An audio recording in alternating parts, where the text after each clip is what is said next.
देवता पहली बार डरे हुए थे।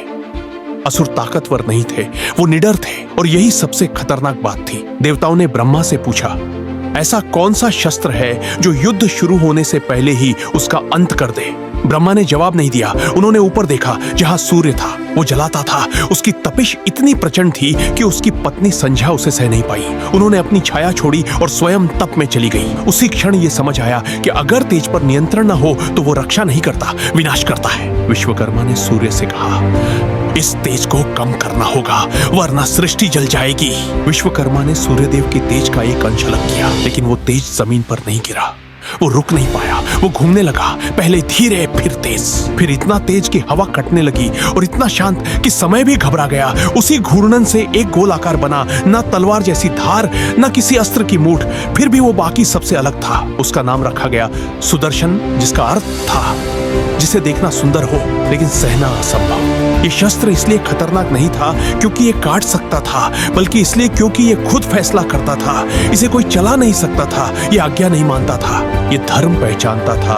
अगर सामने खड़ा व्यक्ति निर्दोष होता तो ये रुक जाता, और अगर सामने खड़ा व्यक्ति शक्तिशाली लेकिन अन्यायी होता तो ये एक पल भी नहीं रुकता। कहा जाता है ये शरीर नहीं, भाग्य काटता है। देवताओं ने इसे उठाने की कोशिश की। इंद्र का हाथ जल गया, अग्नि पीछे हट गया, वरुण का जल उबल गया, यहाँ तक कि ब्रह्मा भी इसे छूने का साहस नहीं कर पाए।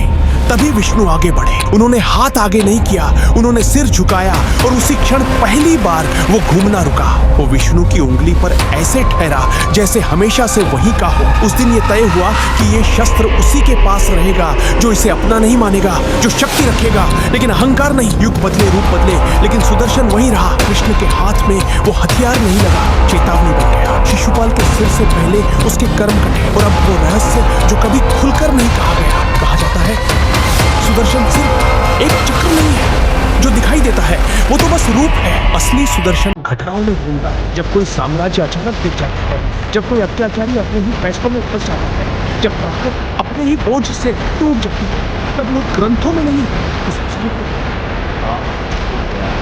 सबसे बड़ा ये नहीं कि अपने को भी नहीं छोड़ता अगर धर्म से जरा भी हट जाओ। इसलिए अगर कभी सब कुछ अचानक बदल जाए तो ऊपर देखकर सवाल मत करना, बस इतना समझ लेना, कहीं ना कहीं सुदर्शन ने अपना चक्कर पूरा कर लिया है।